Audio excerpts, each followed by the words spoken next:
ద్వారపూడిలో నిన్న రాత్రి సమయంలో జరిగిన పరువు హత్యకు సంబంధించి అయితే ప్రత్యక్షంగా హత్య జరిగిన తర్వాత కొంతమంది రాజేష్ అనే వ్యక్తి అయితే డిప్యూటీ తహసీల్దార్ సంధ్యను కూడా ప్రశ్నించడం జరిగింది. ఆ ముద్దాయిలు ఎవరైతే ఉన్నారో వాళ్ళని ఇక్కడ లోకల్గా పోలీసులు వచ్చే వరకు కూడా హోల్డ్ చేసిన పరిస్థితుల నేపథ్యంలో రాజేష్ మనతో ఉన్నారు, మాట్లాడే ప్రయత్నం చేద్దాం. సార్, రాత్రి సుమారుగా ఈ హత్య ఎన్ని గంటలు జరిగింది? సుమారు 11:30, 12 మధ్యలో జరిగిందండి. అంటే నేను అక్కడ సీసీటీవీ విజువల్స్ తీయించాను. వాళ్ళు వచ్చి బండి మీద నిలబడి 11-15 నిమిషాలకి వాళ్ళ బండి అక్కడ ఉందండి. అదే టీవీఎస్ బండి, టీవీఎస్ బండి ఉందండి అక్కడ. టీవీఎస్ బైక్ ఒకటి ఉంది అక్కడ. 11-15 నిమిషాలకు ఉంది సీసీ ఫుటేజ్లో నేను తీగితేనే. వాళ్ళు వచ్చింది 11:30 టైంకి జరిగిందండి ఇక్కడ హత్య అనేది. ఇలాగ వాళ్ళు చంపేసి పారిపోతుండగా నాకు వీధిలో కుర్రోళ్ళు ఫోన్ చేశారు. అంటే నేను కంటెస్టెడ్ ఎంపీగా పోటీ చేశాను కాబట్టి ఒక జిల్లా అధ్యక్షులుగా ఉన్నాను. ఒక పెద్ద అర్హగా నాకు కుర్రోళ్ళు ఫోన్ చేసి చెప్పగానే, మరి పారిపోతామేంటి, మీరు వాళ్ళు పట్టుకోండి, వాళ్ళు పారిపోతే మళ్ళీ మన పేటలో ఎవరో చంపరని మన మీదకి నెపం చేస్తారు అంటే కుర్రోళ్ళు వచ్చారు, ఆపరు. 3-4 కుర్రోళ్ళు వచ్చి ఆపి వాళ్ళు పారిపోతారేమన్న భయంతో ఇక్కడ తమ్మనికి కట్టడం అనేది జరిగింది. కట్టిన తర్వాత ఈలోగా నేను వచ్చానండి. వచ్చిన తర్వాత మేడం గారిని ఎంక్వైరీ చేయగా, నేను రాయవరం మండల డిప్యూటీ తహసీల్దార్గా పనిచేస్తాను అన్న. మీరు రాయవరం మండల డిప్యూటీ తహసీల్దార్గా పనిచేస్తారు, అయితే మేడం మీది ఏ ఊరు అని అడిగాను. మాది జడ్మేడపాడు గ్రామీణ అన్నారు. మరి ఎక్కడికి ఎందుకు రావాల్సి వచ్చాను, మేమిద్దరం మ్యారేజ్ చేసుకున్నాం ఈరోజు అన్నవరం సత్యనరస్వామి గుళ్ళని. అది మా అన్నయ్యకి మా తమ్ముడికి నచ్చగా కూడా ఇంకా వాళ్ళ బంధువు ఇంకొక అతను వచ్చారు, ముగ్గురు కలిపి కొట్టి చంపేశారని ఆవిడే చెప్పిందండి. దానికి మరి ఇలా చంపడం కరెక్ట్ కాదు మేడం అని నేను వెంటనే వాళ్ళ కుటుంబ సభ్యుల్ని మా కుర్రోళ్ళు పోలీసులు వచ్చినప్పటికీ ఆవిడ ఏమైనా స్టేట్మెంట్ ఇచ్చారా? సంధ్య ఏమైనా స్టేట్మెంట్ ఇచ్చారు? ఇక్కడేం పోలీసులకి ఏమో స్టేట్మెంట్ ఇవ్వలేదండి. పోలీసు వాళ్ళు వచ్చారు, వాళ్ళని జీపులు ఎక్కించుకున్నారు. వాళ్ళ సెల్లలో 4 సెల్లు మా కుర్రలు తీసుకుంటే పోలీసు వాళ్ళకి హ్యాండ్ ఓవర్ చేసాం. 2 బండ్లు కూడా, వాళ్ళు వచ్చిన వాహనాలు కూడా 2 పోలీసు వారికి మేము అప్పగించడం జరిగింది. ఈ ప్రేమ వివాహం ఇంటర్ క్యాస్ట్ మ్యారేజ్ వల్ల జరిగింది అనుకుంటున్నారు ఇది? అవునండి, ఇది మాత్రం 100% కూడా ఇది పరువు హత్య అండి. కులాంతర వివాహం వల్ల. అంటే అబ్బాయి వచ్చేసి తెనుగుల, అమ్మాయి వచ్చేసి గౌడ. మరి పరువు హత్య కింద కదండి చూడాలి. అంటే ఇప్పుడు వచ్చి మా మెండపేట మనలో ద్వారపూడి గ్రామంలో ఇలాంటి పరువు హత్య అనేది లేదండి. ఇదే ఫస్ట్ టైం. ఇక మీద ఇలా కూడా జరగకూడదని మేము కోరుకుంటున్నాం. దీని మీద ఇది చూసుకున్నట్లయితే ఇదైతే రాత్రి హత్య జరిగిన తర్వాత చంపిన దుండగులు పాడిపోతుంటే ఈ గ్రామానికి సంబంధించిన కొంతమంది వ్యక్తులు, ఈ ప్రాంతానికి సంబంధించిన వ్యక్తులు వారిని హోల్డ్ చేస్తే వచ్చి ఆ వీడియో అంతా షూట్ చేసామని కూడా చెప్తున్న పరిస్థితి కనిపిస్తుంది. ఎందుకు మీరు ఇక్కడికి రావాల్సి వచ్చిందని చెప్పి డిప్యూటీ తహసీల్దార్ సంధ్యని కూడా అడిగిన నేపథ్యంలో ఆమె, మేమిద్దరం వివాహం చేసుకున్నాం, అది మా కుటుంబ సభ్యులకి నచ్చక ఇలాంటి ఉదంతానికి ఒడిగట్టారని కూడా చెప్పినట్లుగా అయితే రాజేష్ చెప్తున్న పరిస్థితి ఇక్కడ కనిపిస్తుంది. కెమెరామెన్ రవితో Shankar, big TV. Rajesh phone number ఉంది. ఆ వైట్ కలర్ షర్ట్ లో కనిపిస్తున్న వ్యక్తి రాజేష్. అతనే పోలీసులకు కూడా కంప్లైంట్ చేశారు. చంపిన వ్యక్తిని తీసుకొచ్చి స్తంభాన్ని కట్టింది కూడా రాజేష్. ఒకసారి మనం రాజేష్ తో మాట్లాడే ప్రయత్నం చేద్దాం. ఎస్, రాజేష్ కాల్ రింగ్ అవుతోంది. రాజేష్ ఫోన్ రింగ్ అవుతోంది. ఒక అమానవీయ ఘటన తూర్పుగోదావరి జిల్లా ద్వారపూడిలో చోటు చేసుకుంది. చెల్లెలు ప్రేమించి పెళ్లి చేసుకుంది అనే కక్షతో అన్న తమ్ముడు ఇద్దరు కలిసి ఒక వ్యక్తిని, చెల్లెలు పెళ్లి చేసుకున్న సూర్యప్రకాష్ అనే వ్యక్తిని నిర్దాక్షిణ్యంగా చంపేశారు.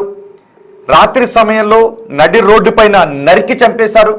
రక్తపు మడుగులో ఉన్న ఆ వ్యక్తిని కనీసం కాపాడటానికి కూడా ఎవరు రాని పరిస్థితి అక్కడ ఉంది. భయంతో అందరూ పరుగులు తీశారు. రాజేష్, ప్రస్తుతం మీరు బిగ్ టీవీ స్క్రీన్ పైన చూస్తున్న వ్యక్తి రాజేష్. ఆ వ్యక్తే పోలీసులకు ఫిర్యాదు చేశారు. ఆ సంధ్య సోదరుణ్ణి స్తంభానికి కట్టేసి ఆ తర్వాత పోలీసులకు ఫిర్యాదు చేశారు.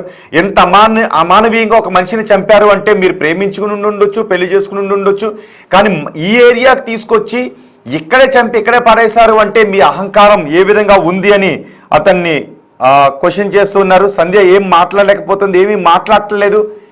సో సంధ్య ఏమి ఎందుకు మాట్లాడట్లేదు?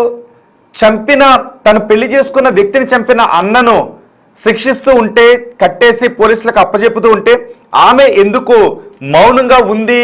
ఆమె ఎందుకు అన్నని సపోర్ట్ చేస్తోంది అన్న విషయంపై కొన్ని అనుమానాలు వ్యక్తమవుతూ ఉన్నాయి. అన్నవరంలో పెళ్లి చేసుకున్నారు. డిప్యూటీ ఎంఆర్ఓగా పనిచేస్తున్న సంధ్య, సూర్యప్రకాష్ ఇద్దరు. ఒకసారి రాజేష్ మనకు అందుబాటులో ఉన్నారు. హలో రాజేష్ గారు. సార్ నమస్తే, చెప్పండి. రాజేష్ గారు నమస్తే అండి, నేను రోహిత్ బిగ్ టీవీ నుంచి కాల్ చేస్తున్నాను. సార్ నమస్తే, చెప్పండి సార్. ఆ వీడియో చూస్తున్నా, ఏం జరిగిందండి అసలు అక్కడ? ఏం జరిగిందంటే మాకైతే తెలియదు సార్. ఆవిడైతే డిప్యూటీ తహసీల్దార్ గా పనిచేస్తుంది అంటండి, రాయవరం మండలం, రాయవరం రెవెన్యూ ఆఫీస్ లో. అయితే ఆవిడికి ఈ సూర్యప్రకాష్ అనే అతను ఇద్దరు ఒకటే క్లాస్మేట్ అంట. ఉమ్, 6వ తరగతి నుంచి 10వ తరగతి దాకా చదువుకున్నారంట. ఉమ్, ఈ సూర్యప్రకాష్ ఈ సంజయ్ అన్న ఆమె కూడా ఇద్దరు వేరు వేరు కులానికి చెందినవారు. ఉమ్, ఈ సూర్యప్రకాష్ అనే అతను ఈయన తెలుగుల కులానికి సంబంధించిన వ్యక్తి. ఓకే. అదేవిధంగా ఈ అయినవెల్లి సంజయ్ అన్న ఆవిడ గౌడాస్. ఉమ్, అయితే వీరిద్దరూ నిన్న ఉదయం అన్నవరం సత్యనారాయణ స్వామి గుడిలో వివాహం చేసుకున్నారంటండి. నిన్న ఓకే. చేసుకుని మరి సాయంత్రం ఏ టైంకి వచ్చారన్నది తెలీదు. ఉమ్, రాత్రి సుమారు 11:15, 11:12 మధ్యలో ఈ ఘటన జరిగిందండి. ఓకే. ఈ ఘటన జరగడంతో సమీపంలో ఉన్న మా కుర్రోళ్ళు చూసి నాకు ఫోన్ చేశారు. ఉమ్, నేను వేరే పని మీద రామగిరి వెళ్ళి వస్తుండగా నాకు ఫోన్ చేయగా నేను ఇక్కడికి వచ్చి వారిని విచారించగా అప్పటికే అతను స్పృహ పడిపోయినాడు. ఉమ్, అతను రాయితో నెత్తి మీద బాధేశారు. ఓకే. ఆ రాయి కూడా ఇక్కడ ఉందండి. ఉమ్, నెత్తి మీద బాధేయడం వల్ల అతను స్పృహ పడిపోయి ఉన్నాడు. పడిపోతే ఆయన ఎవరిని అడగా నేను మాది జట్మేడపాడు గ్రామం, మెడపాడు మండలం, నేను రాయవరం డిప్యూటీ తహసీల్దార్ పనిచేస్తాను. ఉమ్, అతను నాకు ఈ రోజు మ్యారేజ్ అయిందని చెప్పారు. మా అన్నయ్యకి, మా తమ్ముడికి, మా బంధువుకి నచ్చక వాళ్ళు కొట్టి అతన్ని పడేశారు అని చెప్పారు. ఓకే. మీరు అక్కడ ఎవరితోనూ మాట్లాడుతున్నారా? White shirt, white colour shirt లో కనిపిస్తున్నది మీరేనా అండి? ఆ వ్యక్తి, ఒక వ్యక్తిని కట్టేశారు కదా అక్కడ, మీరేనా అక్కడ? అతను నేనే మాట్లాడేది, వైట్ షర్ట్ నాదండి. ఓకే. అతను ఎవరు? మీరు కట్టేశారు స్తంభానికి, ఆయన ఎవరు? ఆయన ఇప్పుడు ఎవరైతే ఆయన వెళ్ళి సంజయ్ ఉంది కదండి, వాళ్ళ తమ్ముడండి. ఓకే. మరి తను పెళ్లి చేసుకున్న వ్యక్తిని చంపేసిన సోదరిని మీరు కట్టేసి పోలీసులకు అప్పచెప్పే క్రమంలో సంధ్య ఎందుకు ఆయనకి సపోర్ట్ చేస్తున్నట్టుగా కనిపిస్తుంది? సంధ్య ఏం మాట్లాడుతుంది అక్కడ? ఆవిడ షాకులో ఉందండి. ఆవిడ ఏమీ చెప్పలేని పరిస్థితులు ఉందండి. Okay, okay, okay. షాక్ లో ఉండే తన సోదరిని కొడుతూ ఉంటే అడ్డుకుంటుంది ఆమె, రైట్? అడ్డుకుంటున్నాను. ఓకే. మీరు మాట్లాడారు కదా అప్పుడు, ఆమె కనీసం ఏమైనా చెప్పిందా అన్నలను శిక్షించాలి అని, అన్నలు ఇంత దారుణాన్ని కొడిగట్టారు అని? ఏం చెప్పలేదండి, ఏం చెప్పలేదు. ఓకే. ఆ వ్యక్తి ఏమంటాడు? మీరు స్తంభానికి కట్టేసిన తర్వాత కనీసం పశ్చాత్తాపమైనా ఉందా ఆ తర్వాత అయినా మన ముఖంలో? ఏం లేదండి. ఎందుకు చంపేశారు అతనంటే, మా అక్కని ట్రాప్ చేశాడు. మా అక్కని ట్రాప్ చేశాడు. అతని పేరు ఏం పేరు? అతని పేరు తెలియదు అంటండి. అతని పేరు తెలియదు. ఎవరో చంటి బామ్మర్ది ఏదో చెప్పు. చంటి ఎవరు ఏంటంటే బట్టల షాపు చంటి ఇలాగని చెప్పొచ్చారు. చెప్పుకొస్తే ఏంటంటే నువ్వు మ్యాటర్ చెప్పు, నేను పోలీస్ స్టేషన్కి నువ్వు వెళ్లకుండా నా కూడా నేను తీసుకెళ్తుంటే నేను అంతా చెప్తానండి, నేను అంతా చెప్తాను కానీ అతను ఏం చెప్పలేదండి. ఓకే. అంటే రాయితో కొట్టిన తర్వాత వాళ్ళు అక్కడ నుంచి వెళ్ళిపోకుండా అక్కడే ఉన్నారా? ఎలా పట్టుకున్నారు అతన్ని? వాళ్ళు వెళ్ళిపోతుంటే చూసిన మా కుర్రోళ్ళు వచ్చి వారిని ఆఫ్ చేశారండి. వెళ్ళకుండా వారిని ఆపి వీళ్ళు ఎక్కడ పారిపోతారని దగ్గరలో తాడేదంటే ఆ తాడ తమ్మని కేసు కట్టారండి. మరి పారిపోతారు కదా, ఉన్నది 2 కుర్రోళ్ళు ఉన్నారు. వీళ్ళు 3 గింజుకుని వెళ్ళిపోతే ఏంటంటే వాళ్ళకి కనిపించలేదు అనుకున్న సమీపంలో ఎస్సీ పేట ఉంది. ఎస్సీ కుర్రోళ్ళు ఏదో తాగిన మొత్తులో ఇతను చంపారన్నట్టుగా క్రియేట్ చేస్తారు కదండి. ఓకే, అవును. దానికోసం మా రక్షణ కోసం మేము వాళ్ళని ఇలా చేయడం జరిగింది. ఎంతమంది? ముగ్గురిని కట్టేశారా? ముగ్గురిని కాదండి, ఇద్దరండి. ఎంతమంది అండి? ఇద్దరే వచ్చారా వాళ్ళు? వాళ్ళు వచ్చింది ముగ్గురు వచ్చారండి. ఓకే. ఈవిడ ఇతని దగ్గర ఉన్నట్టుకుందండి, మరి మ్యారేజ్ చేసుకుని వచ్చి. ఓకే. వాళ్ళ ఇంటికాడ నుంచి అండి పక్కన మేడపాడు అండి, మెడపాడు మండలం మేడపాడు పంచాయతీ వారిది. అక్కడ నుంచి ఇది ద్వారపూడి పంచాయతీ వేములపల్లి గ్రామం అండి అది. ఓకే. వాళ్ళు అక్కడ నుంచి ఇక్కడికి వచ్చారండి. ఓకే. ఇప్పుడు ఇద్దరు పోలీసుల అదుపులోనే ఉన్నారా? పోలీసులు వచ్చి తీసుకువెళ్ళిపోయారండి ఇద్దరిని? ముగ్గురిని కూడా రాత్రి పోలీసులకి అనౌన్స్ చేశాను. ముగ్గురు ప్లస్ ఈవిని కూడా 4. ఓకే. రాత్రి పోలీసులకి అనౌన్స్ చేసుకుని వాటితో పాటు వారికి సంబంధించిన 4 సెల్ ఫోన్లు, వారు వేసుకొచ్చిన మోటార్ వెహికల్ వాహనాలు కూడా 2 వాహనాలు కూడా పోలీసులకి అనౌన్స్ చేయడం జరిగింది. ఓకే. మీకు ఏమనిపిస్తుంది అసలు ఇంత దారుణంగా చంపేయడం? ఒక మనిషి అని కూడా చూడకుండా, ఒక మనిషిని కూడా చూడకుండా ఇలా వేరు కులాల వారు పెళ్లి చేసుకోవడం, ఇలా చంపేయడం చాలా బాధించదగ్గ విషయం. దీని మీద కూడా ప్రభుత్వం కూడా స్పందించాలి. ఇలాంటి కులాంతర వివాహాలకి ప్రభుత్వం కూడా ప్రోత్సహించాలి. కులాంతర వివాహాలు చేసుకోవాలని ఏ విధమైన తప్పు లేదని ప్రభుత్వం కూడా ప్రోత్సహించాలండి. కనీసం అంటే నాకు ఆ విజువల్స్ లో మీరు అతనితో మాట్లాడుతూ ఉంటే సంధ్య అడ్డుకుంటూ ఉంది మిమ్మల్ని, వద్దు వద్దు అని. ఆమె అంటే షాక్ లో ఉండి ఆమె అలా అంటుందా? షాక్ లో ఉండండి. షాక్ లో ఇంకా ఇటు మాట్లాడిన పరిస్థితి అండి. ఇటేమో పెళ్లి చేసుకున్న భర్త, ఇటేమో తమ్ముడు, సోదరుడు. ఇంకా ఆవిడకి ఏం చేయాలో తెలియని పరిస్థితిలో ఉందండి ఆవిడ రాత్రి అయితే. ఓకే, రైట్ అండి. రైట్ రాజేష్ గారు, నిన్న జరిగిన ఈ పరువు హత్యకు సంబంధించి మీరు ప్రత్యక్ష సాక్షిగా అక్కడ ఉన్నారు. మీరు ఆ నిందితులను పట్టుకుని పోలీసులకు అప్పగించిన విధానాన్ని బిగ్ టీవీ మిమ్మల్ని అప్రిషియేట్ చేస్తుంది. ఒక సామాజిక బాధ్యతగా మీరు చేసినటువంటి ఈ ఘటన. థ్యాంక్ యూ రాజేష్ గారు. సో మీరు బిగ్ టీవీ స్క్రీన్ పైన చూస్తున్నారు సంధ్య. ఆమె నిన్న అన్నవరంలో పెళ్లి చేసుకుని ప్రేమించిన వ్యక్తిని, అంటే 6వ తరగతి నుంచి వాళ్ళిద్దరూ కలిసి చదువుకుంటూ ఉన్నారు. ప్రేమించిన వ్యక్తిని నిన్న అన్నవరంలో పెళ్లి చేసుకున్నారు. అయితే ఇద్దరు కులాలు వేరు కావడంతో సంధ్య అన్నలు పెళ్లి చేసుకున్న రోజే చెల్లెలి భర్తని నిర్దాక్షిణ్యంగా దారి కాచి చంపేశారు.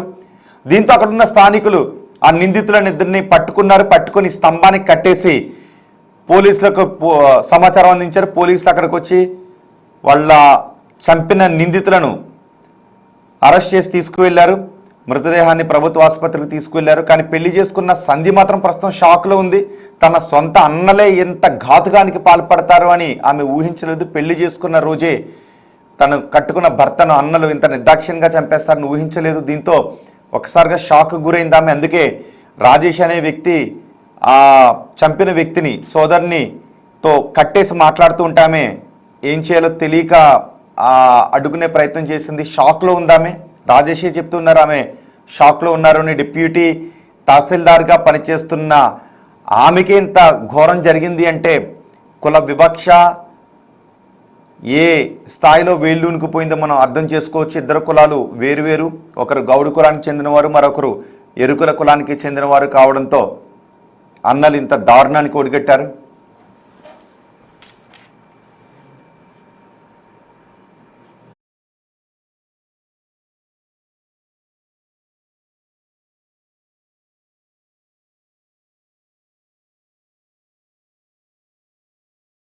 ఏం చేస్తారండి?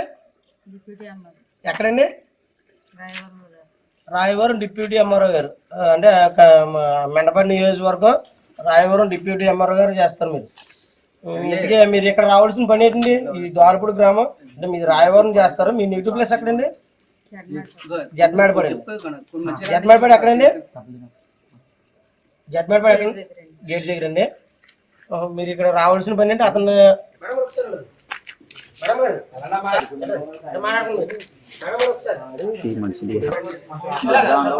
వేములపల్లి మీరు ఇక్కడ రావాల్సిన పని ఏంటి? మీకు ఎవరన్నా ఫోన్ చేస్తూ వచ్చారా, లేదంటే మీ అంతా మీరు వచ్చారా? బాబు నీ పేరు ఏం పేరమ్మా? మీ పేరు ఏం పేరు? నీ పేరు ఏం పేరు? దాహం వేస్తే వాడేస్తాం.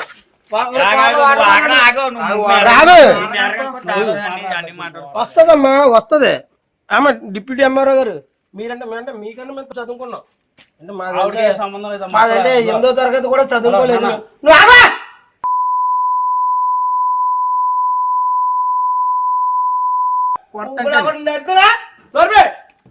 చెప్పలేదు, నేను చెప్తున్నా.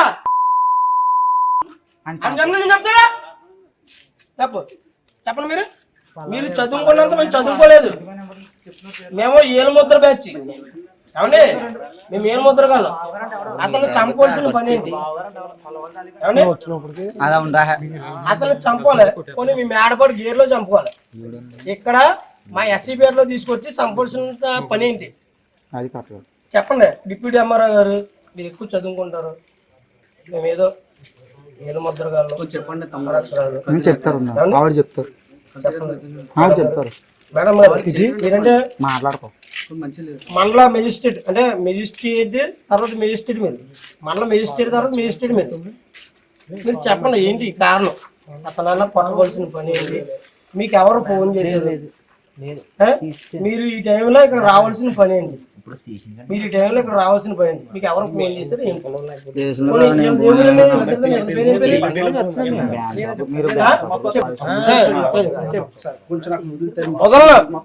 వదలను.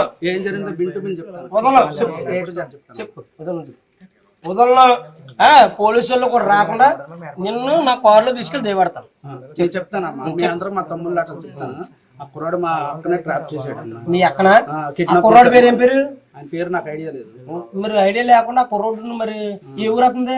ఇక్కడ చంటి వాళ్ళ తాలూకా కుర్రాడు. ఏ చంటి? ఈ చంటి ఉన్నారు బట్టల షాప్ చంటి. పల్లకి బట్టల షాప్ చంటి అంటే పల్ల చంటి వాళ్ళ తాలూకా వాళ్ళు పల్ల చంటి. ఏం జరిగిందంటే మా అక్కనే పొద్దున్న కిడ్నాప్ చేసి